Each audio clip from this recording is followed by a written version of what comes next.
Hello and welcome to Real Parenting for the Sensitive Mom, the podcast for moms who feel everything and still show up. I'm Adrienne Bishop, your co-host and parenting coach. And I'm Leah Andrioni, your co-host and family therapist. Today, we're going to be talking about how anxiety shows up in highly sensitive moms and what tools can help to reduce and manage your anxiety. I've always been an anxious person, and when I became a mom, my anxiety got so much worse. Did you have this experience, Leah? Yes, I definitely thought of myself as a very anxious, very socially anxious person, and it did become exacerbated when I became a parent because now I have to be in social situations and now I have to have small talk and try to figure different nuances of everything because life changes so much. So it just brings on all the unknowns and all the what ifs, and it really takes a toll on most moms, I think. Yeah, I think for me, it was a lot of the projection of what could happen and all of the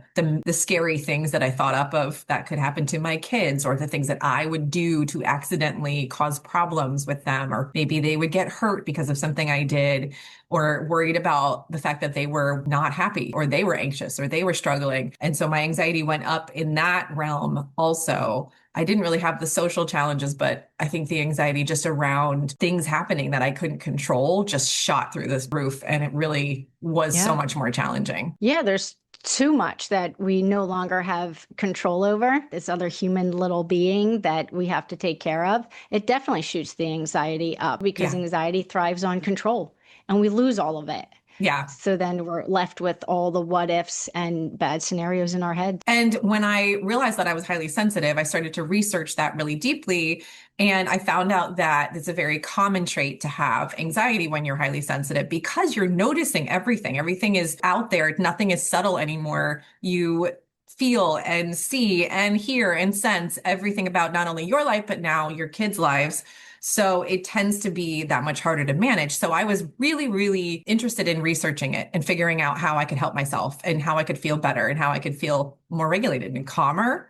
And so today we're going to talk about just generally what anxiety is, how it shows up in highly sensitive moms, and then what you can do to help manage it using some therapeutic tools from Leah and some hypnosis tools from me. Yeah. So first, it's kind of a review because I think most anxious moms and women know that they're anxious, but we'll do a little bit of a review of what that can actually look like, especially for the more highly sensitive moms. The anxiety in general feels pretty constant. There's never much of a break, but it's not going to be outward anxiety. It's going to look or feel like something like a tight chest or your jaw. I know a lot of moms eventually get TMJ because they're clenching their jaw so much, they don't even notice. It's always feeling like on edge or jumpy, and they're just kind of ready for something to happen. I know a lot of moms that I work with have a really, really hard time relaxing, especially when I say, what are you doing during your alone time? Oh, I'm doing the dishes, I'm doing the laundry. It's like, no. Downtime. And some of them have no idea what to do because their body and their minds just don't stop. And then through that, you become exhausted and you're like, but I'm not even doing much.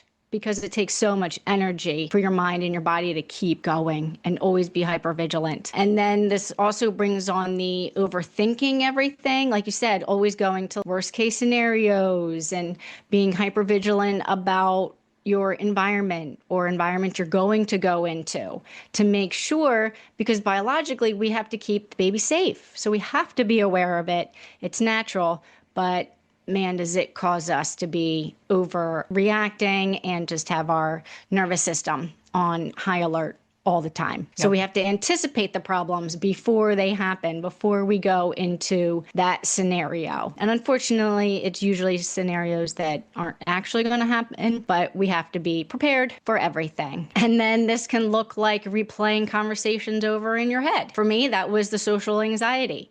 Did I say that right? Oh my God, did I really say that? Why didn't I say this? And that would just cause a lot of anxiety. And then worrying about the long-term impact within relationships or even with your children. You know, oh, did I say that right? What's going on? How did they think I said that? Or was that too much? Or is that not enough? Or yelling, right? Or having like a reaction when you're having anxiety and you yell and then you think, oh my gosh, my kid's going to forever be damaged, and worrying about that for hours and hours at night.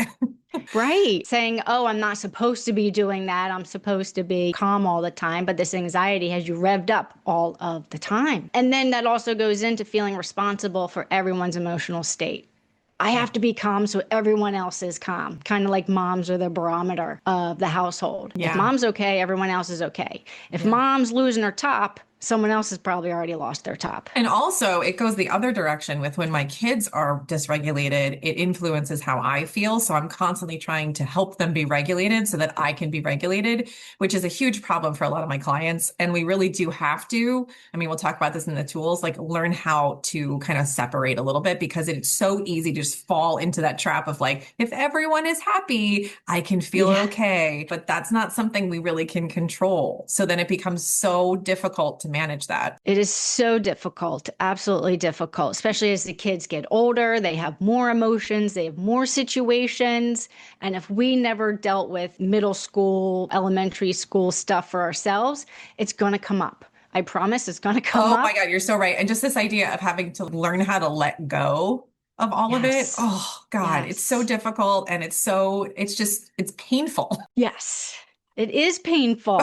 It is. And that's why we're activated all the time. We want the pain, and our kids' pain to go away. Mhm. But we can't. The only thing we can do is regulate ourselves, and hopefully that in turn will role model to our kids. Totally. So, with the big emotional reactions, like you said, yelling, and then we really feel shame following that. And then we're going to talk bad about ourselves because we're going to snap. We're going to probably yell at least a few times at our kids because we're human and we're overstimulated. We can't handle everything coming at us because it's just too much. So then if we're snapping, if we're yelling, and then that shame comes in, which I've known we've talked in almost every single podcast, we're going to cry. And that's okay. Hmm. That's okay.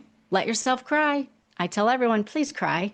It is a Yes. release. Yes. It does help our emotions be processed. If you don't let yourself and you hold on to that shame, you're just going to feel worse and it's going to increase the anxiety. And then if you keep it in, as I talk to all my clients, it's going to show up physically. It's going to come out sideways, right? The Yeah. headaches, the stomach issues, the muscle tension. How many of my moms come in with neck and shoulder and back problems? It's all there, right? That's where we're holding everything. Feels like the world's on our shoulders. And then with a tense body, you're not going to sleep. You're just not. Your body has to relax enough. And these are all things I and my clients are dealing with, all of it, right? So the body is telling you something and it's being able to regulate your nervous system that will show your body that you're safe and that you're not in danger. So our body is clearly responding to that biological need to Yes. protect, right? And to survive. So that's basically what anxiety is. And so we can recognize that, but a lot of times highly sensitive moms tend to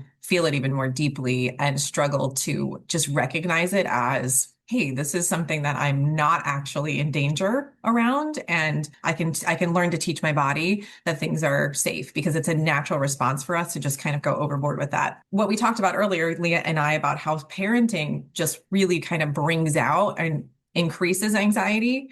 And the reason that happens is because a lot of our sensory input is increasing. So the noise, being touched out, we talked about this in other podcasts, having a lot of movement around us, which I had last night with my two boys who barely did anything all day physical and then just started running around the house and playing tag upstairs.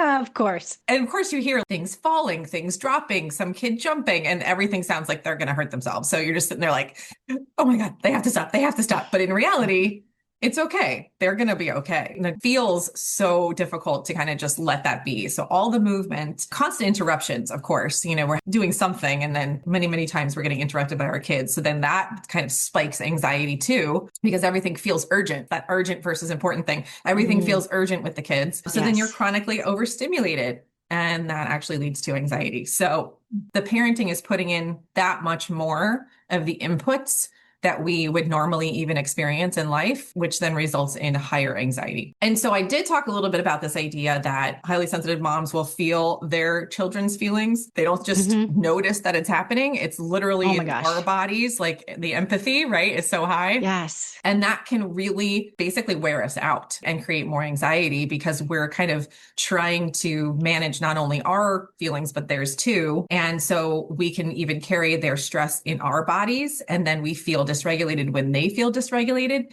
And we struggle to separate emotions, our emotions from their emotions, which is one of the reasons why we want our kids to be okay as highly sensitive moms so desperately, because that's what we think unconsciously. If I can get my kid to be regulated, I'll feel better. This is one of the biggest issues I coach my clients on, is literally learning to separate their emotions from their kids' emotions, Oh, because wow. it's very difficult to do. It is. And it's natural to want to do that, to want to make them happy and want to make them okay, because then we feel better. So do you find that too for you? Well, personally, yes, absolutely. It's absolutely difficult to separate my emotions through my reaction to their emotions. I think I'm saying the right thing, but actually, I probably need to take more of a pause, get more regulated, and then respond, which is what I do work on with my clients. But personally, it's very difficult. Like you said, your children's cells are in your body. So you do have that connection. So seeing your child upset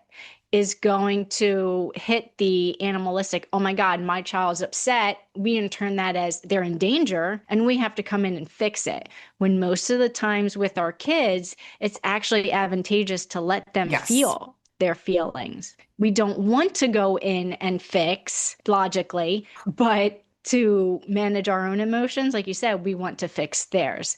It's incredibly difficult, but incredible when you can do it that way. Yes, and that is a really good point. I was going to say the idea of wanting to fix it. It's like find it and fix it is like another one of the stress responses, right? Find and fix it. Yes. And when we're able to sit with discomfort long enough to let our kids feel what they need to feel and deal with what they need to deal with, but be there like supportively, but not actually doing it for them, it's so incredibly powerful. And when we constantly solve it for them, it causes more problems, not only for them, but for us. So I think it's really important to recognize that. It's a really good point. So this is why it's important to recognize, when am I trying to do that? When am I trying to manage and control my kids' emotions just so I feel better, which again is totally understandable and normal. And when is it that I can just regulate myself, and I'm learning to do that? The thing about being anxious is that highly sensitive moms need a little more quiet and solitude to actually sort of regulate themselves more from the anxiety. And because you're parenting, you just have less access to this. There's just not enough time. There's just not enough opportunity to actually take that time to regulate yourself. Or like you were saying,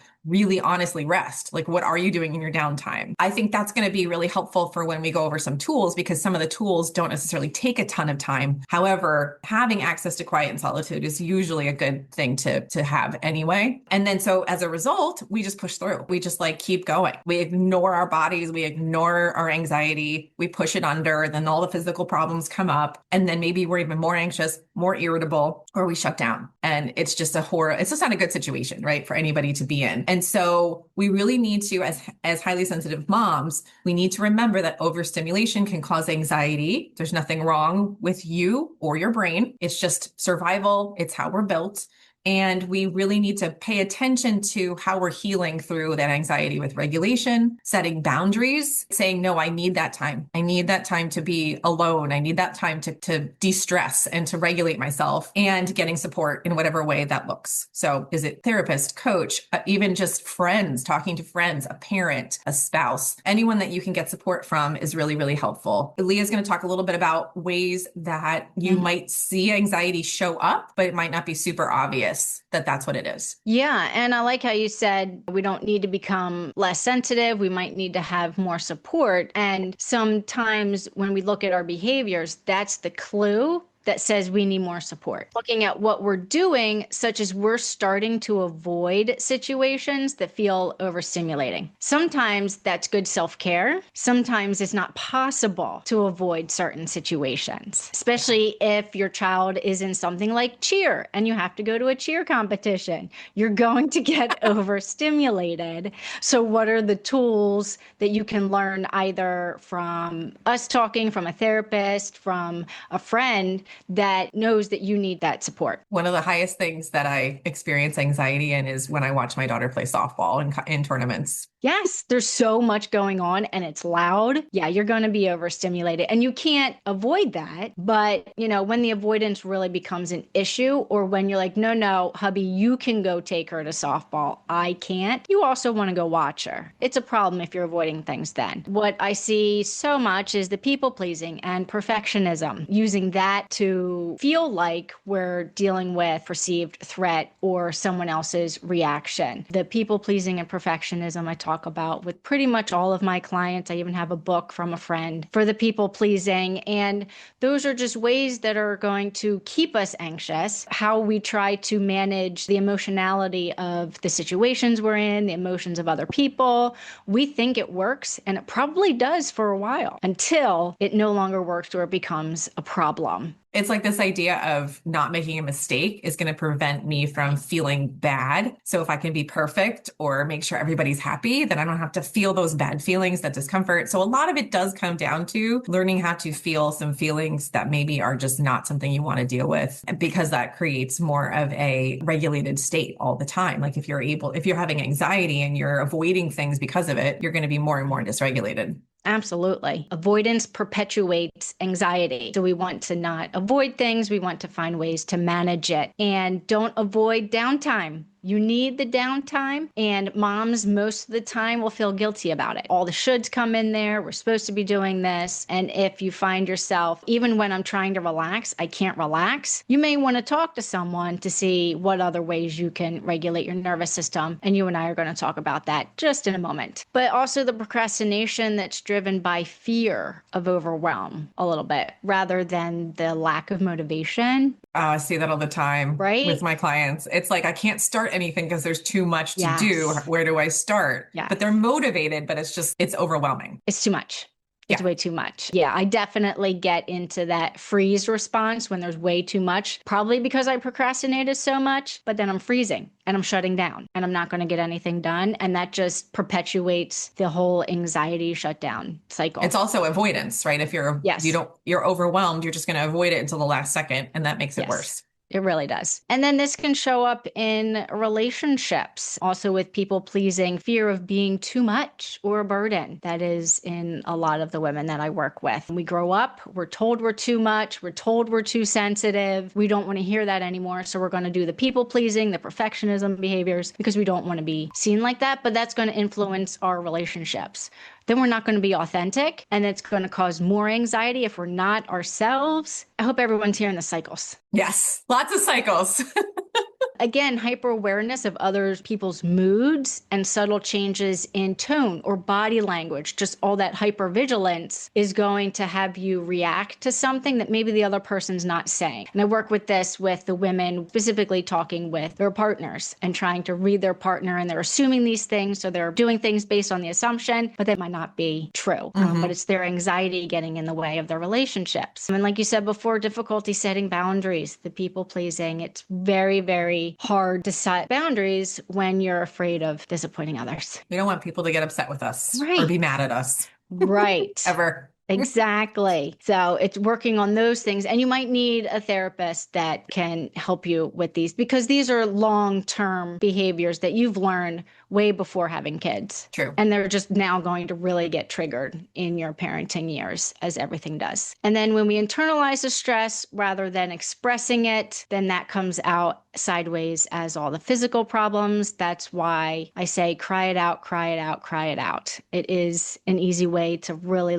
let it go and release it. And a lot of times, the highly sensitive women are really, really high functioning. They're amazing. They're capable. They look calm. They're very successful because they've learned how to deal with the world and do what they need to do it well, but they're really struggling inside because society will tell you, don't let that out. You're weak if you show that, but it really does need to be expressed appropriately. That's why we do this podcast. Yes.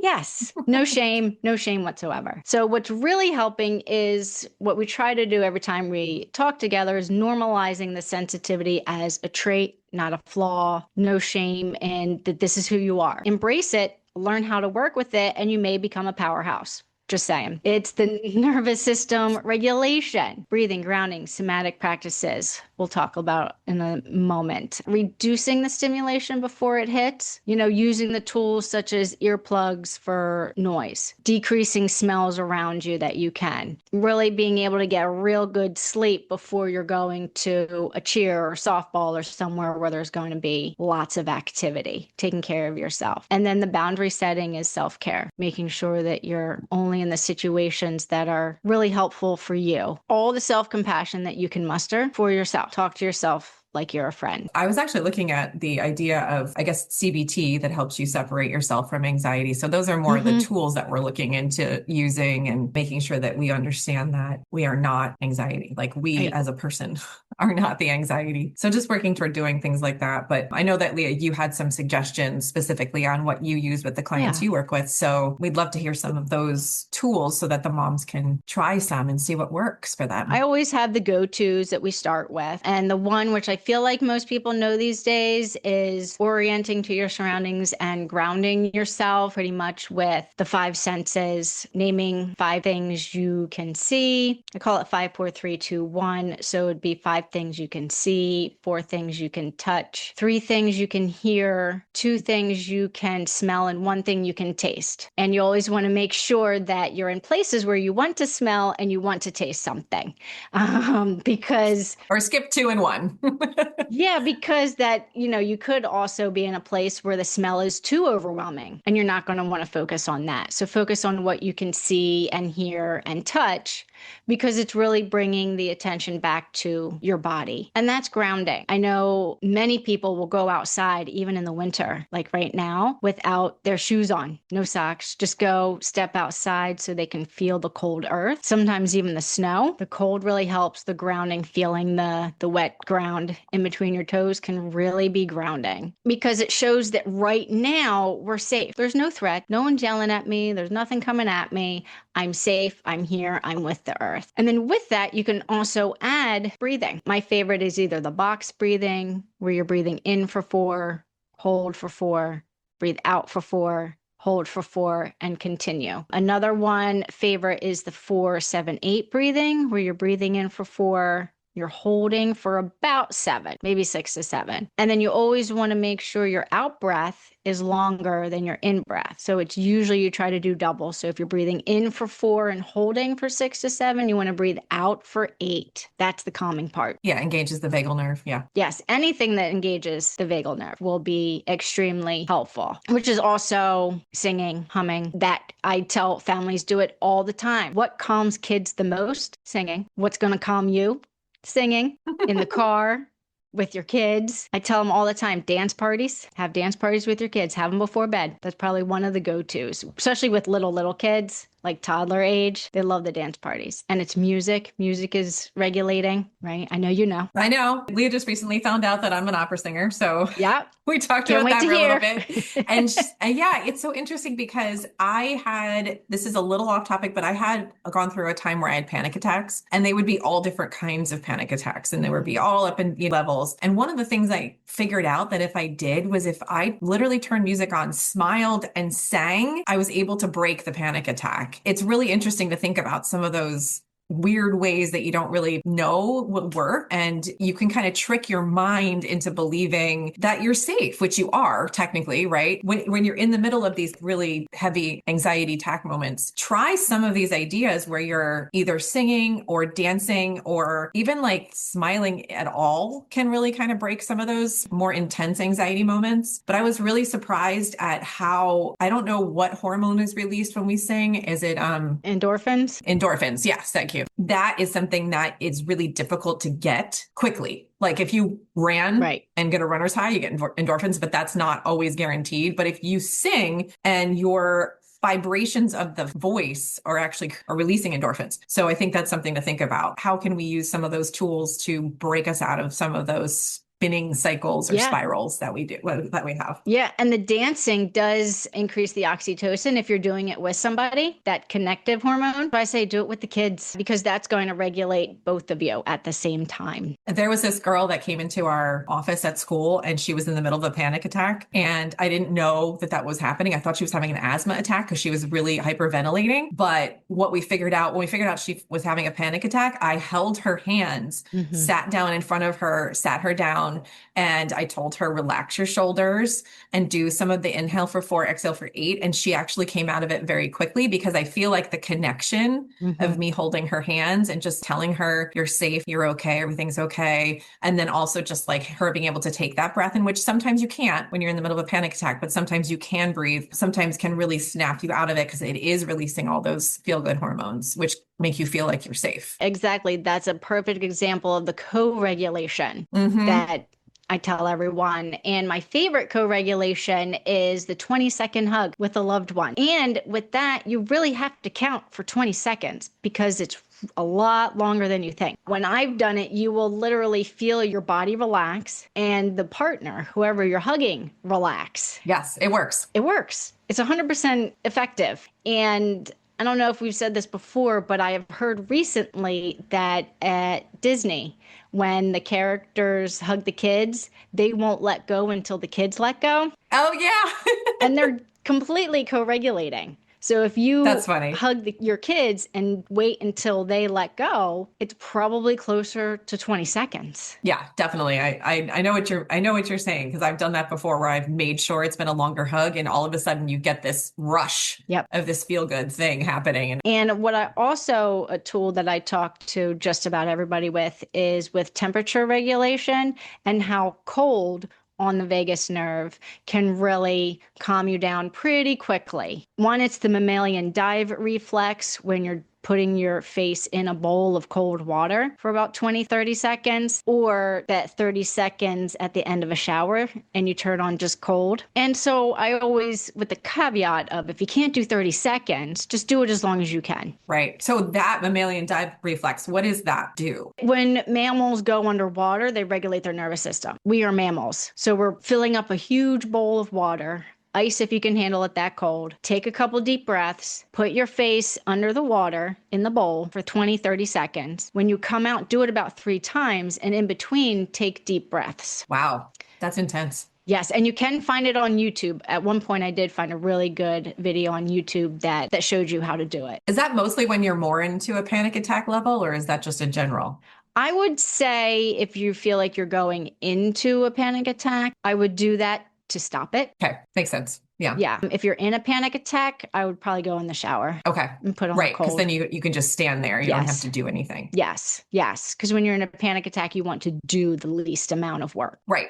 Move the least amount. So any of this, and then anything that's somatic, that's focusing on the body. If you're feeling really activated, it's doing wall push-ups if you can't do regular push-ups. Any gentle stretching, because I think when we're stretching, we're also breathing differently. Wrapping yourself in a weighted blanket, because that weight is going to give you that proprioceptive. It's like the hug. Yes, just like the hug, but you can do it without a partner. Right. And what you want to do to prevent anxiety is to start to really take notice throughout the day and take little breaks to kind of check in. And these I call body check-ins. And it's just 10 seconds, 20 seconds of breathing and just going through your head to your toes and saying, how am I feeling? Because you're focusing on your body. Your body is here, your body is safe. And these can take as long or short as you need to. So as we talked about, scheduling rest time can be really difficult as a parent. If you do this throughout the day, you're going to actually notice what you need, because when we're anxious, we're not eating, we're not drinking, we're just going from one thing to another. So it gives you 5 seconds to be like, oh my gosh, when's the last time I ate? Where's my water? And just eating and drinking can be regulating to your body. Yeah, I love that because it's one of those things where you can use certain times during the day to remember to calm yourself or to do some regulating work. Yes. Like when I'm brushing my teeth, it's 2 minutes and I'm bored as heck. So I just do my breathing. Right. Like, well, you can breathe out, but it's not really a full breath, but it still feels like you're able to engage your vagus nerve. So I'm able to do that. Or if I'm doing the dishes or just kind of doing something regular that I Mm-hmm. typically do, that's when I do, usually it's just the exhalations is what I tend to do, or I'll ground myself, kind of feel that way. But it's helpful to remember it if you have it in conjunction with something that you do regularly in your routine. Yes, yes, that's called habit stacking. And it is the Yeah. easiest way to add things into your daily schedule, is to add it to something that you're already doing. So I'll recommend doing the body check-ins at a time that you probably should be eating lunch. Or if you're in the car going to and from something, or taking the kids somewhere, you can do a lot of the breathing. You can do the five senses in the car. There's a lot that I tell my parents do in the car because you're Love there. it. Unless the kids are screaming behind you can do a lot of these in the car or have the kids do in the car with you. And then that's also looking at your schedule and then maybe scheduling the body check-ins, scheduling time where you're going to take deep breaths. Use the alarm on your smartwatch or your phone to remind you. And if you keep it consistent, consistency helps anxiety because you know what's going to come. So that's also regulating in general. I'm really excited to hear, what does hypnosis provide us to regulating ourselves? Yeah. So hypnosis focuses more on visual. I guess you could call it visualizing and using your unconscious to kind of access ways to understand your body better and understand how to calm yourself better. So hypnosis's goal is to take a pathway that you've already created through many, many years of habit, which may be I go outside or I go to parties and I get anxious. That's like a pathway, a neural pathway that you have created unconsciously from going to a crowded party to feeling anxious. So with hypnosis, what we do is to help people learn how to break that pathway through putting in roadblocks. So in general, the way to put in roadblocks are mostly either visual or physical. And so we talked a little bit about the physical ones with breathing. My favorite is the in for 4, out for 8. You can hold in the middle if you want, like Leah said, but I usually do this if I can't sleep. I'll do that. I'll do the in for 4, out for 8. But what really helps for most people that can do this visualization is to imagine where your anxiety is in your body. You're going to locate it in your body. Okay. So for me, a lot of times it's in my back, like my upper shoulders. I'll feel tension there. Some people have anxiety in their stomach. Some people have it in their chest. So you're going to want to identify where this is in your body. And sometimes it's helpful to have someone lead you through this, but if you can do it on your own, amazing. So typically for me, I focus on my upper shoulders and I imagine what this might look like. I come up with a metaphor or an image. What does it look like in my shoulders? And it doesn't have to be right. It's just whatever you want to come up with. Allow your unconscious to actually figure it out just spontaneously. There's no right or wrong, like I said. So for me, it's like a rope with knots. That's what I see. I see if I just allow my brain to kind of relax into thinking about it, I see a rope with knots. And so your next step would be to change the image. And so my change for the image is to untie the knots. So whenever I feel like I have anxiety and tension in my shoulders, I imagine my rope and I untie the knots. And sometimes my anxiety is in a different place. Sometimes it's a different image, like it's more of a fire in my stomach. And so what I do then is I imagine this fire and I say, okay, how do I want to change it? And I pour water on it to put it out. And you would not believe the shift in how you feel that happens very, very quickly in the moment. So if you're able to ground into your body and fall into those feelings, those physical sensations of anxiety, you're going to have a really good chance of calming yourself and regulating your nervous system using these images really quickly. So those are a few ways that I like to do it. And those are through visual metaphors. Mm-hmm. There's a couple other physical things that we do in hypnosis. One is to relax the back of the tongue off the roof of the mouth. So as soon as you notice you're anxious in whatever way that is, just relax the back of the tongue off the roof of the mouth. You can take an inhale in, you can exhale for 8. That is an amazing way to break that neural pathway pretty quickly. Another way is it's called the shake, which I'm going to describe, even though it's going to be hard. You basically like shake your hands like you have water on them and you want to shake the water off. So this is something that breaks the neural pathway too. So if you are in a situation that typically is anxiety inducing, like I'm claustrophobic, so I have to really work toward feeling calm in those situations. So I do a lot of breathing. I'll do the shake. And some of the times you can't do it out in front of people. So keep that in mind. Some of the more hidden ones are easier, but if you shake your hands like this, and it doesn't matter how long, and then you can just relax them and take a breath in again for 4, exhale for 8, you're breaking the emotion that goes with the situation. You're breaking the anxiety connection to the situation. So we want to do that as much as we can, those kinds of situations. Another one is you're going to pass back and forth something between your hands so that you cross the bilateral stimulation, cross back and forth between your hand and make sure that you're crossing the center of your chest with whatever you're passing back and forth. So again, you're going to want to do those tools when you're in the feeling. So if you feel the anxiety, do it then. These can also help you on a regular basis if you want to just maintain that regulation like we talked about throughout the day. I'll check in and be like, where's my tongue? Well, it's like suction to the top of my mouth. So I'll just relax it. So those are the kind of things that I do with my clients. And also one of my favorites, which I'm pretty sure Leah knows about, is tapping. Yes. So tapping is an amazing way to reduce anxiety. And I think the best way for you listeners to get access to it would probably be through YouTube. So you're just going to want to Google in tapping for anxiety. And what it is that, well, the way that I do it is I tap on the top of my head with 2 fingers and I say, I release and let it go. And then I tap on the inside of my eyebrows and say, I release and let it go. Temples, I release and let it go. Under eye, release and let it go. Chin, release and let it go. Collarbone, release and let it go. And my hypnosis teacher, who invented this fast version of it, she has you make a fist with one hand and then wrap your other hand around that wrist and do in for 4, exhale for 8. So it's just a little bit of, she calls it fast tapping, so that you can do it quicker and easier. So as you can see, these are visual and physical ways to relieve anxiety.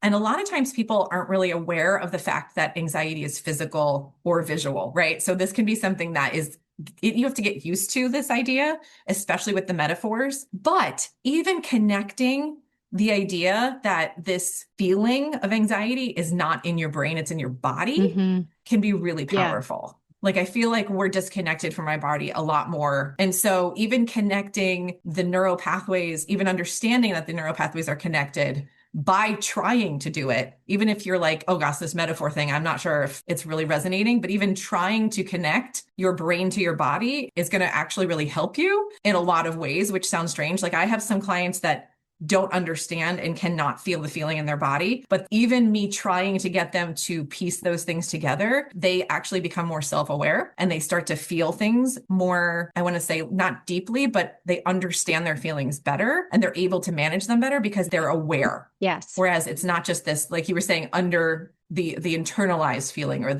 we're keeping it all inside. Right. This is a way to externalize it and to actually process it, as opposed to just letting it kind of simmer. So those are like the main ways. There's also a self-hypnosis tool that I like to use, that you imagine a wave from the top of your body to your toes, and it's relaxing.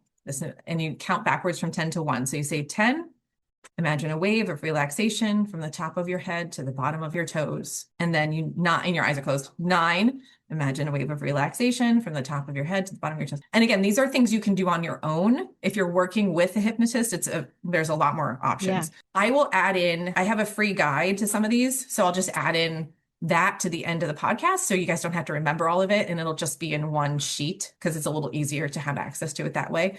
But I really resonate with these tools because they're just accessible physically. And then even if I don't have the ability to do something physical, I can imagine the feeling and change it without anyone even knowing that I'm doing it. So there's a couple different options. So that's kind of the basis of what I use in hypnosis. That's great.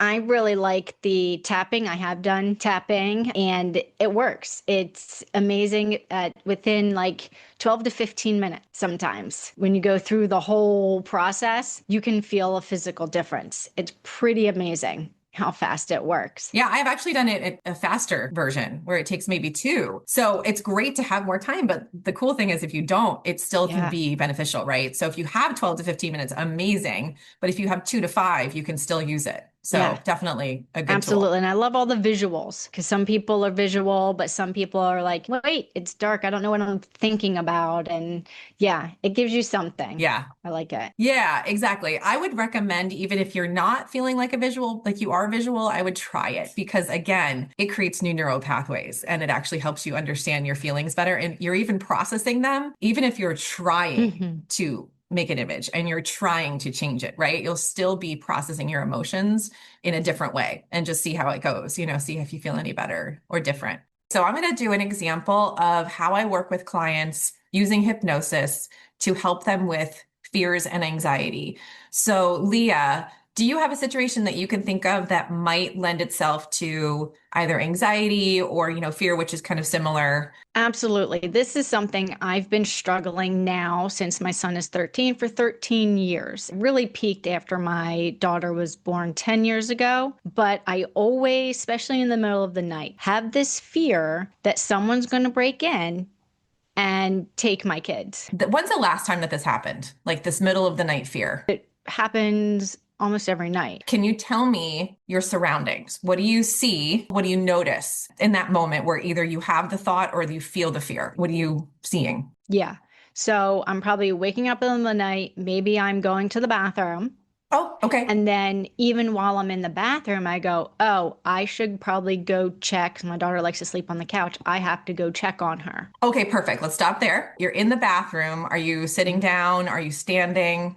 I'm grabbing the door handle to come out of the bathroom. So you're grabbing the door handle. Are you looking at the door handle? You see it? Yes. So as you're doing that, your thought pops up. I should go check on my daughter. Yes. Okay, let's go back to that, almost like you're time traveling back into that moment. You see the doorknob. You think the thought, I should go check on my daughter. What happens in your body when you think that thought? I can feel my chest is tight. My heart's probably pounding a little bit faster. Okay, so you have some sensations tightening in your chest and your heart races a little bit. Yes. Okay, so are you feeling that now? Yes. Okay, so I want you to imagine that you can create some sort of image or metaphor for this feeling that you have. If you have an image of this heart racing tightness in your chest, what would it be? What came to mind was like a bright white light that's like in my chest and starting to spider out to like my arms. Okay, so the bright white light, what does that feel like in your arms? What do you notice when it goes to your arms? Like activating, like I need to go. Activating, so it's making you want to move, yes? Yeah. So I want you to stay with this white light for a second. And as you're noticing it kind of go throughout your arm, I want you to let me know, how do you want to change this light? I want to make it dimmer.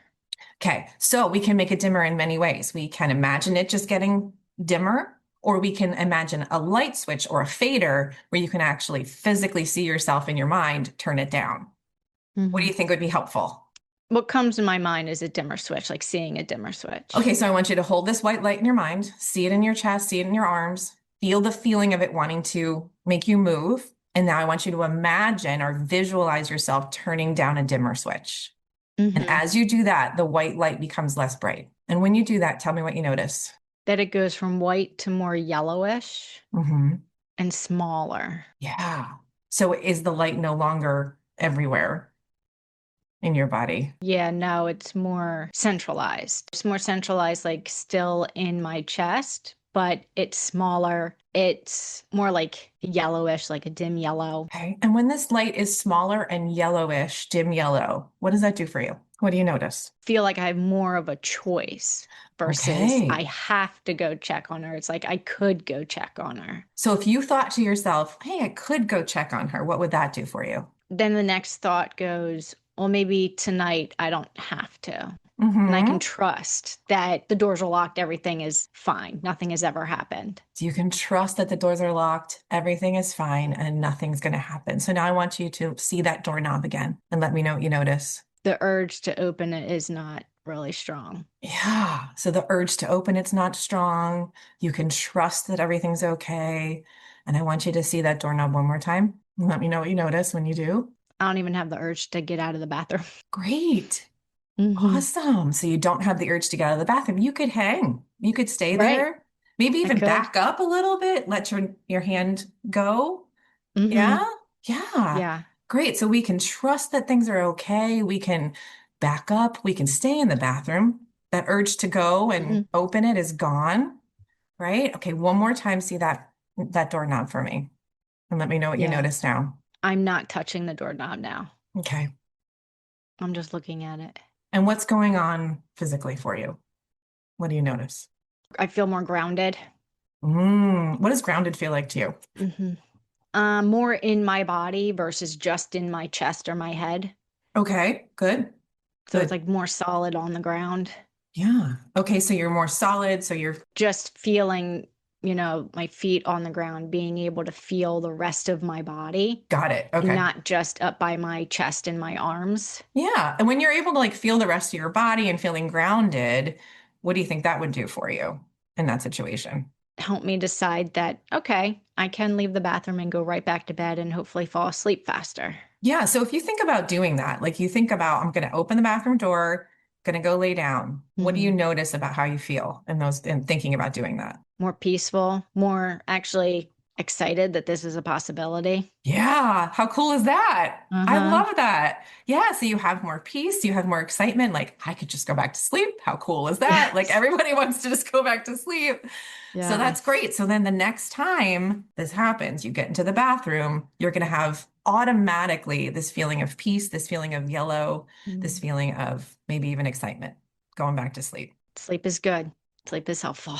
That's it. That's the whole thing. Awesome. Thank Thanks. you, Leah. Okay, so one more thing Leah has that she has a visual of something from when she was younger that relates to this fear. So can you tell that story? Sure. When I was in third grade, I had the desire to write books and I wanted to write horror books. So in third grade, I'm writing this story. And in the first chapter, the first couple pages, I start the book out as the scene is a thunderstorm and the parents wake up and they look in their crib and their baby is gone. So someone has come in during a thunderstorm and took the baby from the crib, which has now been my fear for some reason ever since then, and then triggered when I had kids. And it's still there 13 years later. Can you see that picture or that video of Yes. the, okay. So what do you Yes. see in your mind when you think about that situation or that book that you were writing? I see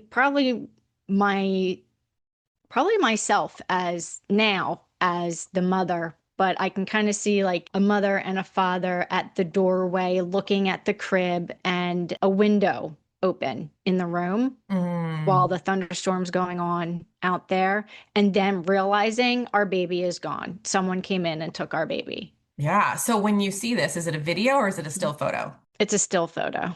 Okay. Is it color or black and white? It's at night, so I would say it's kind of like how things look in your house at night, where it's kind of like Yeah. grayish. Okay, so I want you to imagine the still photo is Mm-hmm. now black and white, 100%. Then you're going to make it like a sepia. You know how like when they have like those old photos and it looks fuzzy and a little Mm-hmm. bit brownish, right? So it's like you Okay. can't really see or make out what's happening as well. So just make it fuzzy. Okay. And then I want you to take that visual of the photo and I want you to shrink the photo down almost to like a postage stamp size, so super small. All right. And then you can do whatever you want with the postage stamp. We can Okay. like light it on fire, destroy it, throw it in the garbage, throw it across the room. What feels good? I'd probably have to burn it Okay. because it's real Yeah. strong. Burn it. So burn the Yeah. postage stamp. Okay. Okay. And now I want you to tell me what you notice. I feel better. I don't feel as scared because even talking about it, since I don't talk about it out loud ever, Mm, really, and I was getting a little choked up when I first stated it, I don't feel that way okay. right now. For some reason, I'm not able to burn it. Tell me about that. I can still kind of see it in its small state. Yeah. So that usually indicates that there's some more unresolved issues Okay. with getting rid of that picture. So for some Mm-hmm. reason that picture might actually be protecting you or Uh, serving you in some way. mm-hmm. Okay? So since you were 8 when the story was Yeah. written, that's a very young age. So you might not actually know why Yeah. that happened in the moment, but why do you think as an adult version of yourself, why would that postage stamp kind of not want to fully burn? Do you have any idea why it might still want to stick around? To protect my kids. Okay, good. Because what if, God forbid, because I watch too many SVU and crime shows and I know what Exactly. can happen. So Yeah. if let's just say this postage stamp doesn't want to go away, that's Hmm. okay. Like, but we Yeah. can do something else with it than burn it. We can put it on a shelf in a Mm. box. We can put a Yep. lock on it. We can put a key on it. We can put it somewhere in your room that feels good. Maybe it's far enough away from you, but it's still there. Maybe it's there forever. Maybe you feel at some point that you can get rid of it, but for now, it seems to want to stick around. So we want to honor Yeah. that. So what do you think would be a good Okay. place to put this postage stamp? How do you want to deal with it? I want to say it in my back pocket, but that might still be too close. Let's just imagine you put it So, in your back pocket. yeah, What do you because notice? that's where I'm imagining. I put it in my back pocket, but then there's also a part of me Mm-hmm. that wants to take it out and throw it away. So this part of you that wants to throw it away, how old are they? Probably an adult. Yeah. So the adult part of you wants to toss it away. How Yep. old do you think the one that wants to put it in your pocket is? Oh, she's still little. Yeah. She's Yeah. probably around that 8-year-old saying, I can't do this yet. Yeah. She can't do it yet. Hmm. Yeah. So the cool thing is the adult version of you knows that this is not protecting you, Hmm. really, in Right. a realistic sense, but the 8-year-old version of yourself can't really let go of it yet. And that's okay. So there's a couple things we could do. We could start talking to the 8-year-old's version of you. Hmm. We could bring her in the room, the 8-year-old Leah, and say, "Hey, what do you think would be the best way to deal with this? What do you need from me?" Hmm. We can talk to her a little bit, or we can just kind of manage the stamp. What do you think would be a good direction? Right. Like what feels good? Well, when you said talk to her, I imagine her saying, I want to put it in a, like, kind of like a dried flower. I just want to stick it in a book Okay. So and leave it there. would you mind bringing her in the room really quick, just so we can have a little bit more of that little conversation? Sure. Okay. So I want you to imagine Sure. 8-year-old Leah, and you can put her anywhere you want, Hmm. to the left of you, to the right of you, in front of you, wherever, where do you think she's going to be? She's to my right. She's to your right. She's sitting there. Hmm. Okay. So now I want you to think or either ask her or decide for yourself what resources does she need right now? What does she need from you, the adult version of Leah, who is in Hmm. control and can protect her? What does she need from you? To find a book to put it in. Okay. Okay. So she still wants the book. Yeah. Find this place where I can put it. Or maybe she wants me to hold on to it. Okay. She So still wants me to hold on to it. okay. And so that could mean Mm-hmm. many things, right? We can Mm-hmm. we can interpret that. So she wants you to hold on Mm-hmm. to it. And then can Yeah. you ask her, what does she need from you besides just holding on to that stamp? Is there anything else that you can give her in this moment? Reassurance. Okay, what would Tell that look me that like? I tell Yeah. tell her that you don't need to hold on to this anymore. It's not Yeah. helping you. It's not helping you. Can you imagine Mhm. saying those things in your mind? You don't have to say them out loud, Yeah. but just imagine telling her those things. Hmm. And then can you tell me what happens after you do that? I think she cries a little bit and then I can give her a hug. Yeah, that's good. Can you imagine doing that, giving her a hug? Yeah. Great. And what do you notice when Yeah. you do that? She feels better. Good. I think she's trusting me. She trusts that maybe you know what to do Yeah. and trusts maybe that you can Yeah. protect her. Yeah. Yeah. Okay, so do you feel like your interaction with, 8-year-old Leah is complete? Hmm. Yeah, because now I think she's going to let me, not burn it, but maybe throw it away. Oh, I love it. Okay, so Hmm. let's just imagine that you're going to take the stamp and throw it away. Hmm. And what do you notice when that happens with her Hmm. and with you?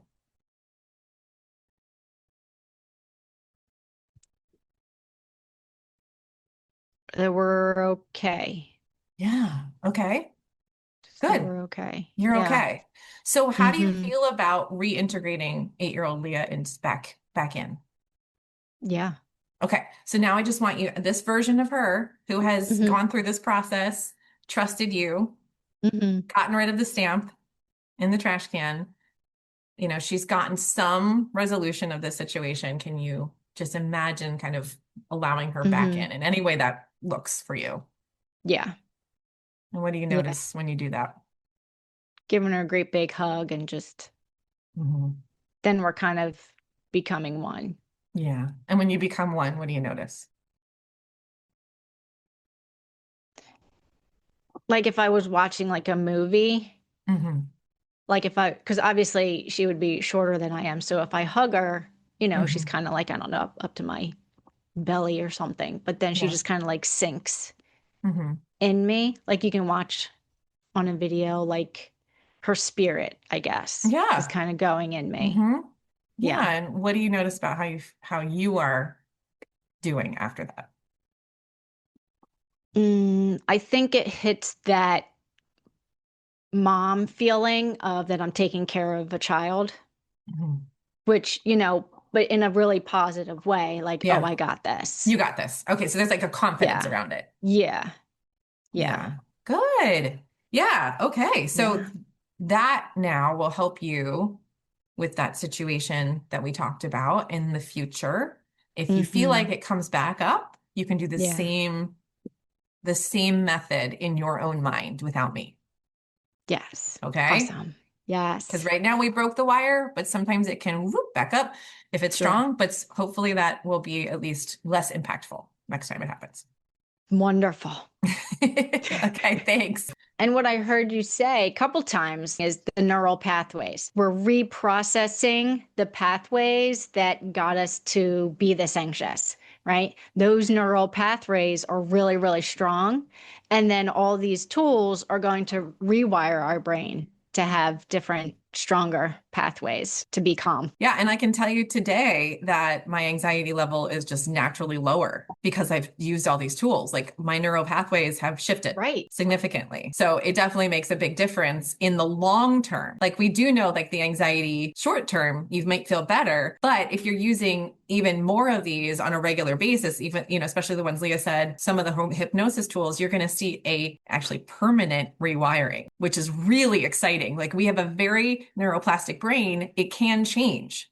Just because we're anxious naturally doesn't mean we cannot move away from being a certain level. We can actually reduce the amount of anxiety we feel, not necessarily get rid of it, but reduce it enough that it's not something that's a huge problem anymore. Right. So that's very exciting to think about, that it's a possibility. And I really enjoyed this conversation, as this is what I talk to our clients all the time. This is just kind of what we do. And as we're practicing it ourselves, we are role models. We are role models for our kids, and being able to take what we learn and teach them probably things that we didn't learn growing up is very empowering. And again, is always taking away the shame of even having anxiety and having that experience. It's normal. It happens, and we can do something about it. Yes, I agree. And we are going to do a podcast to help the moms out there with kids that have anxiety in the future, because it is a little bit of a different topic. So don't worry, that's coming. And even the tools I gave you and Leah gave you, you can use with your kids too. So start there if you have some challenges with anxious kids. And also, again, the unshaming of all of the anxiety with them too is super, super helpful. So Yes. I would recommend starting there. And we will make sure to address this in the future. But in the meantime, thank you so much for listening, and we'll see you in a few weeks. Thank you. In the meantime, as always, you can find Leah and me on social media. My Instagram at Adrienne Bishop Coaching, and Leah's is at Leah Andreoni. Hope to see you soon.